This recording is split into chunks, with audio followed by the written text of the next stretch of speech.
have the job description, fit the pay, and all the criteria, but also think about selling yourself, your firm, have a great reputation online. You're going to get researched at some point because applicants, may or may not need to leave where they are. So they'd want to go somewhere better.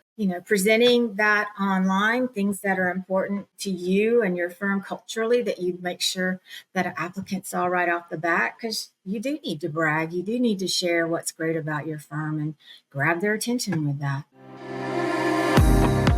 Welcome to Great Practice, Great Life by Atticus Incorporated.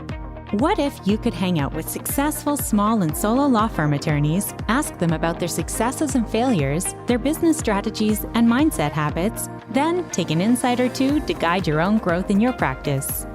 Each week, Steve Riley shares an in-depth look at how to work less while maintaining high client service standards, reduce your stress levels while growing your income, and find time to make changes when you are time-starved.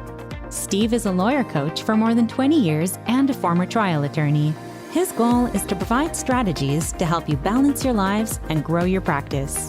Now, here's Steve. One of the big challenges in any law firm is how to build their team. Today, we've invited a special guest, Rose Hutchinson, the director of Build My Great Team, to give you advice. And I don't care whether you're a team member, I don't care if you're an attorney, I don't care if you're a team leader. Rose is here to help us think about helping you find your next great team member. With that, Rose, welcome to the show. Thank you, Steve. Very nice to be here. Well, Rose, talk to me a little bit, just so we can give our audience and our listeners a sense of your role. What exactly is your job inside the Atticus community? As director of Build My Great Team, I lead our group to find our attorneys, our clients, the best team members in the least amount of time possible, and do it with very few pain points. No, I love that. So you're a shortcut for someone finding the next great team member. Correct. So it was an important thing for us as an organization, because a lot of our members would say, yes, thank you for the book on how to hire slow and fire fast, but can you just give me a shortcut and do it for me? And that's ultimately your role inside our organization. You and your team is really, you guys are really the shortcut for do it for me, find me somebody. And we're doing it pretty much at a fraction of the cost of a traditional recruiter. That's my understanding, at least. The nominal expense that the client would spend having us conduct this process for them of finding their applicants or new team members is minimal compared to what a temp agency or a recruiter would cost when they charge a percentage up to 20-30% of the first year's salary for whomever the firm decides to hire. So it's definitely a great value for our clients. Perfect. So I've got a couple of questions for you, because right now we're in August of 2024 when we're recording this. So I want to create a time frame so anyone who listens to this can understand from your viewpoint what's happening in the job market. From your perspective, what are the three big challenges that lawyers are confronted with when they go look for a great team member? I would say their first challenge is taking the time to assess what they really need, the skills, and then to present that opportunity to the applicant in such a way that it attracts them to apply for the job. And then we find that one of the things that falls through the cracks when they start the process on their own is that they don't follow up. They're so busy doing billable work that they don't go into that job board and find all the applicants that came in, and they're just sitting there and sitting there and sitting there. And so, they're applying for several jobs at a time. So if you don't get them when they're looking, then you're going to miss out on a strong candidate potentially. I like it. That was one of the big challenges I had when I was practicing. I could look for somebody, but my follow-up was terrible. And usually when I start to follow up, the best people were already gone. And so I was left with the less than best. So the big mistake I think that a lot of lawyers have is really not appreciating how much time it takes to look for a great team member. It's not hard to find someone for a job, but it's very hard to find the right person that's the right fit for your organization. That's generally been my experience as well. Still is my experience. What do you think of the job market right now? How would you describe it? Do we have high unemployment, low unemployment? What do you see from being in the trench right now? I'm finding it a challenge in some areas for some attorneys to find their applicants because unemployment is at 4.3 right now, but there's others that are just we're opening their requests, they're posting, and a month and a half later they're closed, and that's just amazing and exciting. And it helps them so much to be able to get on to the next phase of onboarding their new team members. So, what type is it, a geographic benefit that you think, or is it a role inside of a firm, or is it just luck that people are just getting lucky finding a person quickly? Because I think for me, a lot of the clients I work with, the biggest challenge right now is finding a associate attorney that's a good fit for the firm. Someone that fits in well culturally, has legal technical skills. It seems to be that's one of the hardest things to find right now in the marketplace. So what do you think has made the last hires be so successful? Is it the type of work, or is it the location? What is it?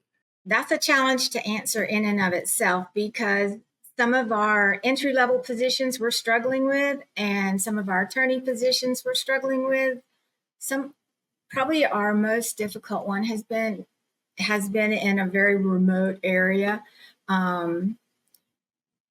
Could be salary. It could be, the salary offerings, because you're asking for someone with 3 to 5 years experience, which means they're on partnership track if they are at a larger firm, and you're trying to offer them the opportunity to have a less stressful lifestyle. And some people that's important too, and they're willing to take a lesser salary for, but others, partnership track is a big deal to them. And so to entice them to leave, for a lesser salary, it's just not going to work. And so we just have to wait until that right person has moved into the area, or just happens to see the posting when, on all the different platforms that we have it listed. So it is kind of luck sometimes, and sometimes it's just magic when it happens, and we're so excited. And that's happened this week. We've had some really great emails from some of our clients looking for their, associate attorneys to start with them, and they've found their people, and it's just, it's a great feeling. Well, let's talk a little bit further. And I'm going to ask you from the hiring perspective, like a team member's perspective. But first, I want to start with the law firm perspective. From your perspective, if you said, okay, if I'm advising a lawyer who's getting ready to use our service, or a team leader is getting ready to use our service, what are probably the mistakes that you commonly see they make when they start working with Build My Great Team, as far as either expectations or job descriptions, or common mistakes that you keep seeing over and over and over that you are trying to encourage our clients not to keep making? What would those be?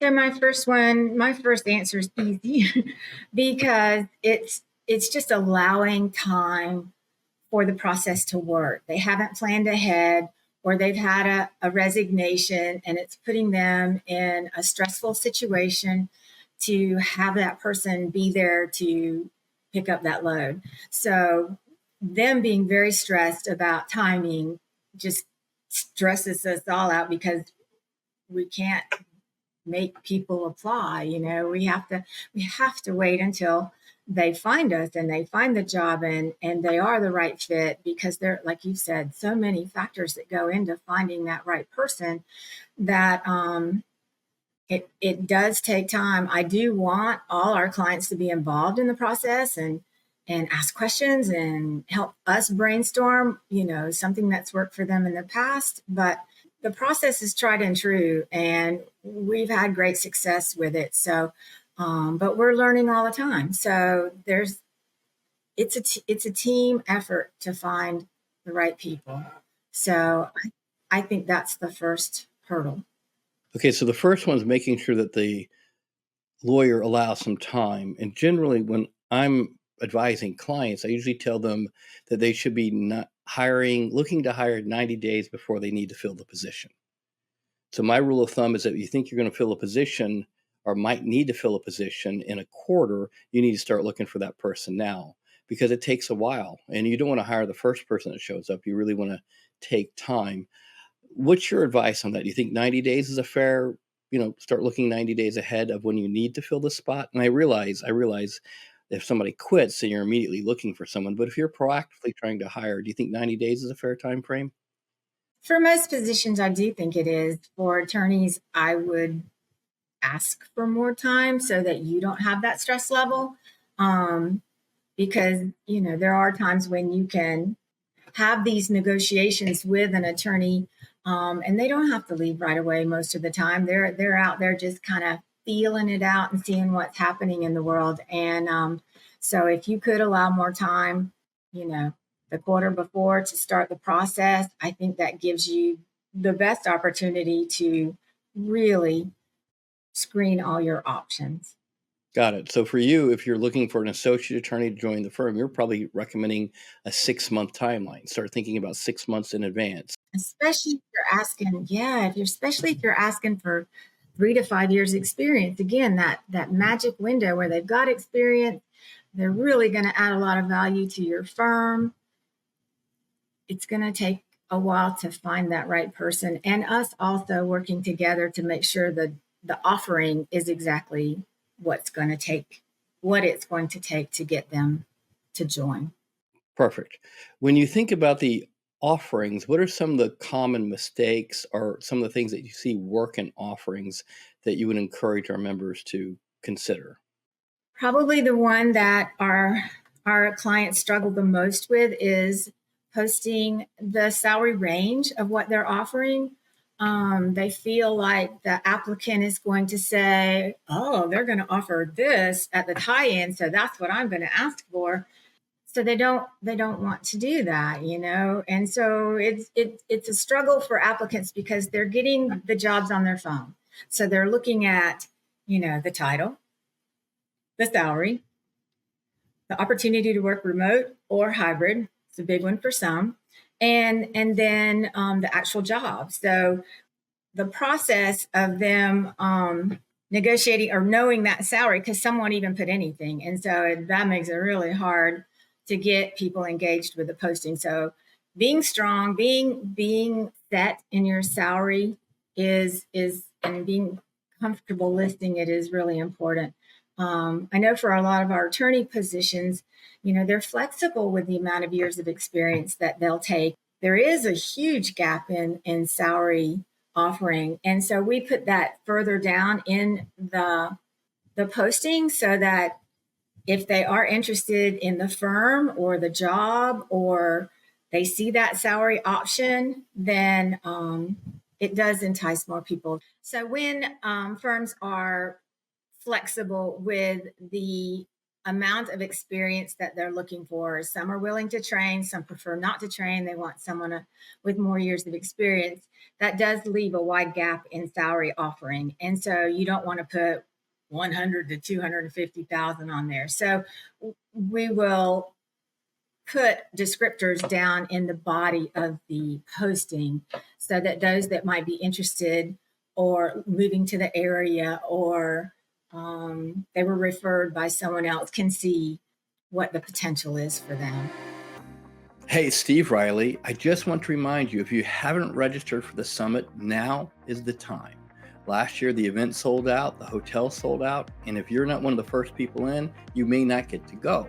So it's November 14th and 15th, and I love the summit because we pull all the Atticus members together, whether they're working one-on-one, they're in a group program, no matter where they're at, we all get together, and we have kind of like this giant family reunion where we share cutting-edge strategies, we learn from each other, we learn from innovative thinkers, and we have a great time. It's a 2-day event, and it's all about you getting inspired, you learning innovation, and you taking ideas and learning how to turn them into invoices. Ideas are only good if you can make money off them most of the time.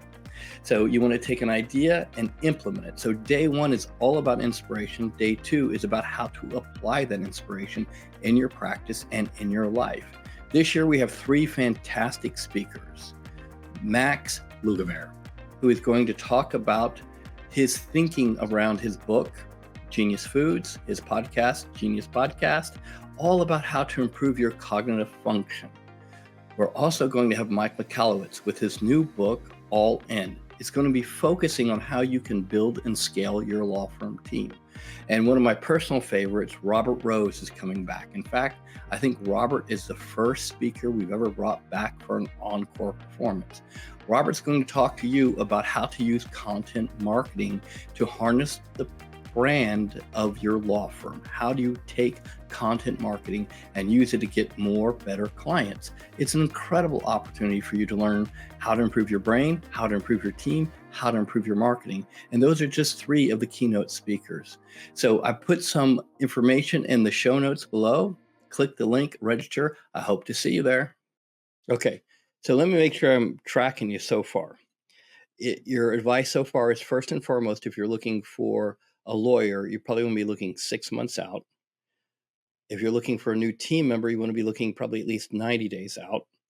If you're trying to get more applicants to look at your ad, your offering, you want to go ahead and take the risk of putting compensation there. And most of them are looking at this right off their phone. So they're not sitting down in front of a computer, consciously reading every ad. They're going through kind of like a speed dating process, going, yeah, comp, no comp, no comp. They go past, and they go directly to the ones with comp, focus on the comp ones. And then that's really the focus. And then they look next for either remote or hybrid. So if you're really trying to put together an ad that's going to be attractive, you're going to say lead with the money. And your next issue is going to be lead with remote, hybrid, or, in-office roles. Is that fair?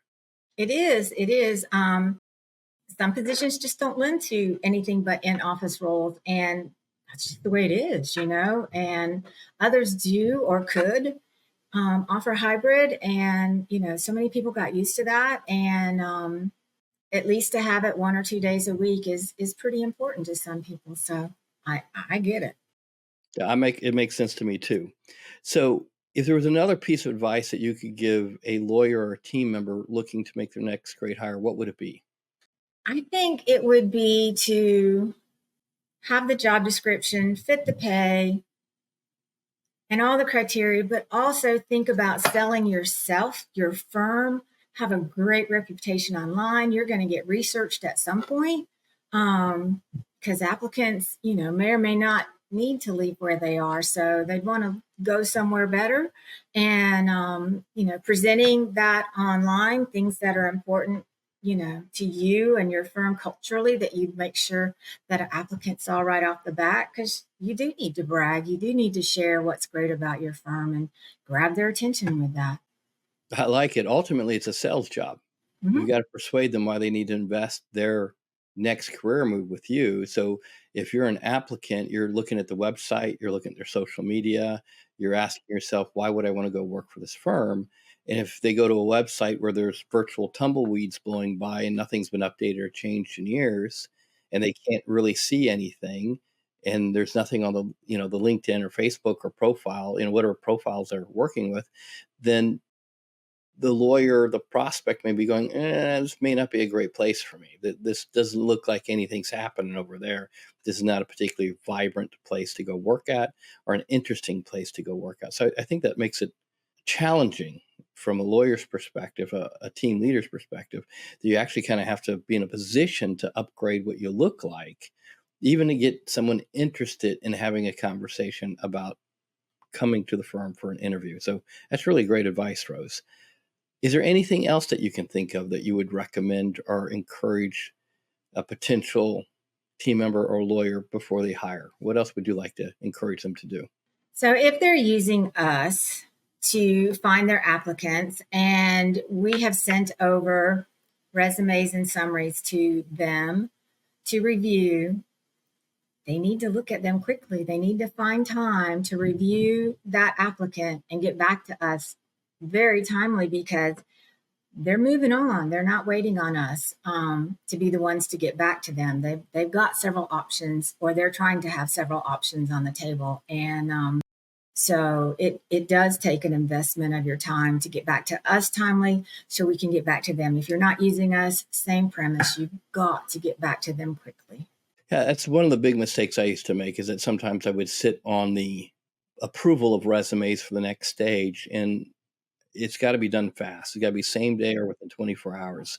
Otherwise, that pre-thinned pool gets thinner because the best people have been picked out and they've left that whole, they left that pool. So I think it's great advice. Anything else that you can think of?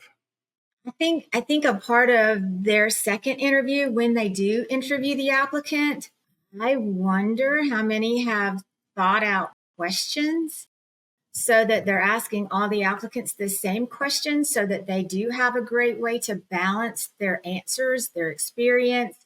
Have they thought about, tell me about how you do this. Tell me about how you've done that. Tell me about when you didn't do well, you missed something that was very important to the case. Who found it? How did it get resolved? And what did you learn from it? You need to know how they have handled or excelled in their previous jobs. And you're going to find that they won't make up a story. If you ask them, oh, are you really good at this, this, and this? And they're going to say, well, of course I am. I'm excellent at it. How would you rate yourself? Oh, a 10. That's not what you want to hear. It's what you need to know is, how did they do it? What did they do? What did they learn from it? And then how did they grow from the experience so that they are honing their skills and becoming a better employee because they value that in themselves as well. I love that. So be prepared for the interview. Be clear what your interview questions are. Don't wing the interview.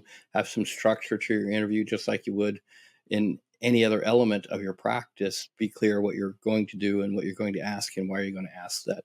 That way you can kind of benchmark and understand. I think it's great advice. Where right now are you finding success online in placing ads? Indeed, LinkedIn, where are you finding traction? Everywhere? So yes, we're actually in a pilot with LinkedIn right now. And while it is serving us well, Indeed's stronger still. So it's a great platform.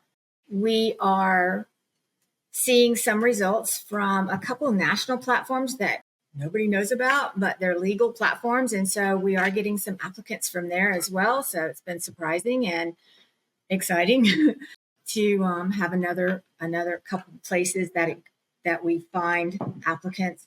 We also try to reach out to, depending on the position, the legal associations, like the Legal Administrators Association in the county or town where the job is being posted.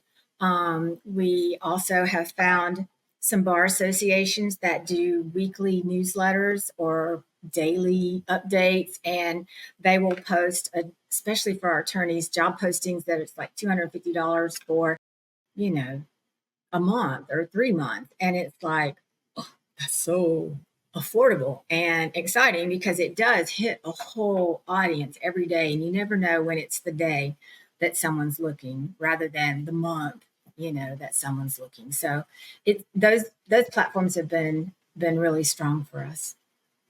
That's great. So I have an unfair question for you, Rose. You ready? Mm-hmm. If you had a niece or a nephew who was looking for a job in the legal industry, what would you tell them to do to make themselves the most attractive to a potential employer?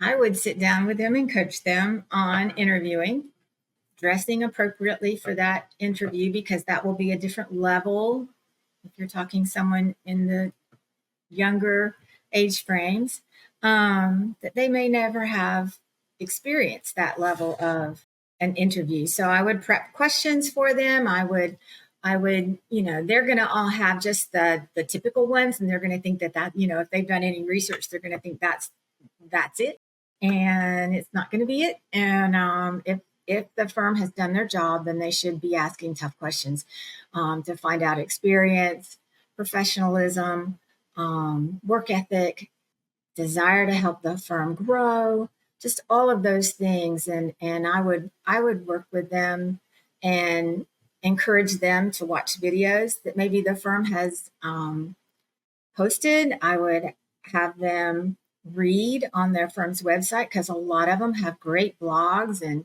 podcasts and things like that. So to get to know the person they would be interviewing with, or things about the firm that might be why they want to apply there, because it's exciting to them, their community work, their work, what type of law they're choosing to practice in. And that's why they selected them to interview with. So I would tell them to do a lot of homework and get ready and enjoy the interview.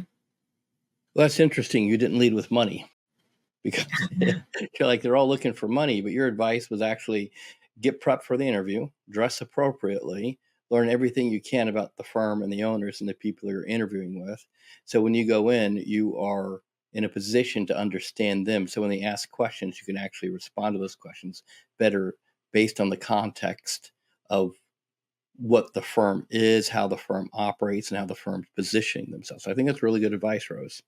I think the money part, they've already gotten to that place of accepting what it is, because again, if they posted what they're offering, and in my opinion, they shouldn't be applying for a job that's outside of the range that they're expecting. So then it's on them to prove that they're worthy of the salary. And it's also on them to, like we've talked many times at Atticus about, is the fact that the firm's on interview too. And, so be ready. Rose, what exactly is the process for Build My Great Team? So when someone reaches out to us, we initially start with a consultation. We just ask what they need, what they're looking for. Do they have a job posting or a job description that we can start with?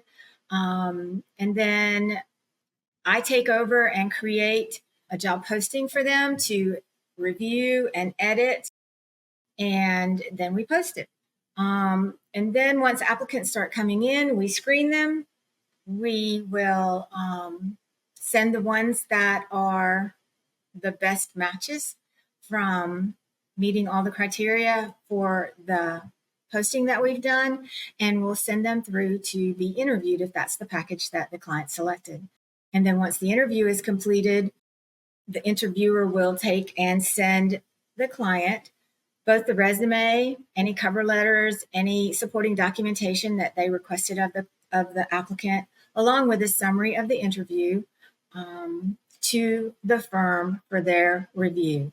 And then they will get back to us and let us know if they would like to proceed with the applicant or not. And if they've chosen the package that we make the arrangements to coordinate the interview, then we do that for them. If they want to do it on their own, they just usually let us know, this one was great, I'm looking forward to meeting with them, and I'll let you know how it goes. And then, services go up from there. As far as what we do to help, we can check references, we can send a DISC assessment to the applicants, your top 3, and then send you the results of those. And if you want an assessment of that, then we have a team member who is very well versed in that and can help you with that part of the process as well. And then we just wait to hear that you've made a successful hire, and we close the job. That's great. So I've got a question for you. How do you think AI is impacting Build My Great Team right now? It's impacting everything else. Is it impacting you? It is. It's very exciting. I am enjoying using the program to take everything I've built from what the client gives me, what I've researched online that is about the client's firm, trying to pull together like information from everywhere. And then I throw that into the system, and it knows me well. It talks to me and it tells me great things. You did a great job with this, but let me give you some tweaks. And I say, thank you very much. And that's what it does. It spits out this beautiful posting for us to then send to the client to edit. If there's anything I happen to have missed, or something else they thought of that they'd like to add, or they decide it doesn't look good on paper and they want to change a statement or an offering or whatever it is that they want to do, then they send the edited version back to me. Another way that I am enjoying using AI is taking that same job posting once it's approved and asking AI to create for me 10, 12 questions that are specific for this posting. Instead of asking the same 10, 12 questions of every single client's person, we're customizing every single screening interview that we're doing. And the client gets to review it and add or take away or edit any of the questions as well. So I just feel like that's just providing another layer of excellent service to our clients, because it gives them exactly what they want to know. It gives them the opportunity to tell us exactly what they want to know when we get done with the screening. We have had a few clients ask for Zoom interviews and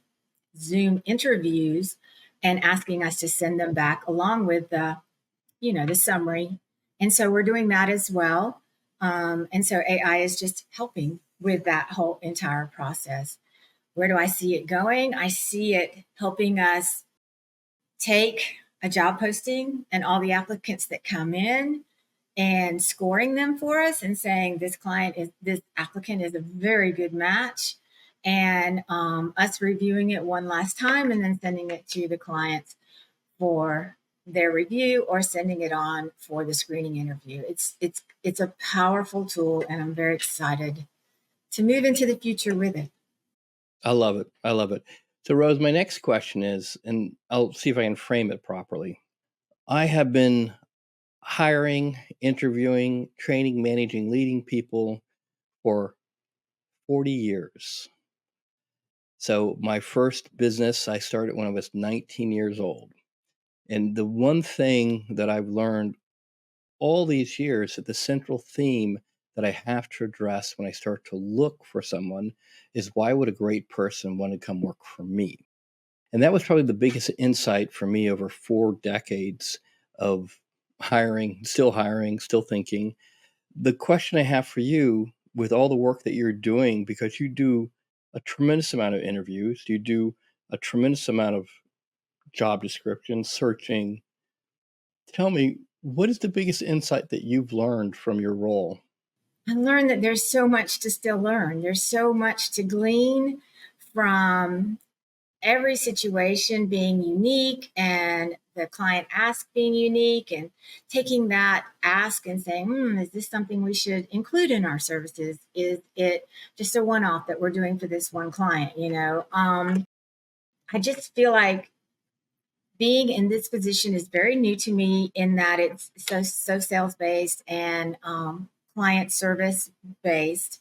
And I love the creativity of it. I love meeting the client's needs and anticipating what they could want next. How can we make it better? How can we make it stronger? How can we make it more efficient, more enjoyable? We want it to be a very positive experience for our clients. And how can we make that happen? Love it. Rose, as we start to wrap up, is there anything else that you'd like to share?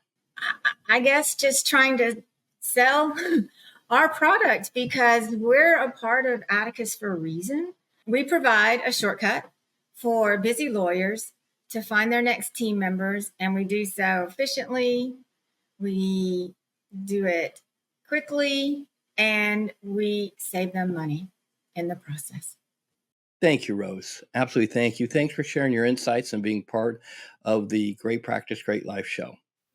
Thank you. It's been a pleasure. Thanks for joining this week's episode of Great Practice, Great Life. Please tune in weekly to get the next episode. If you enjoyed the episode, please subscribe, like, and don't hesitate to share it with a friend who you think this episode could help. With that, thanks, and I hope you enjoy next week's episode.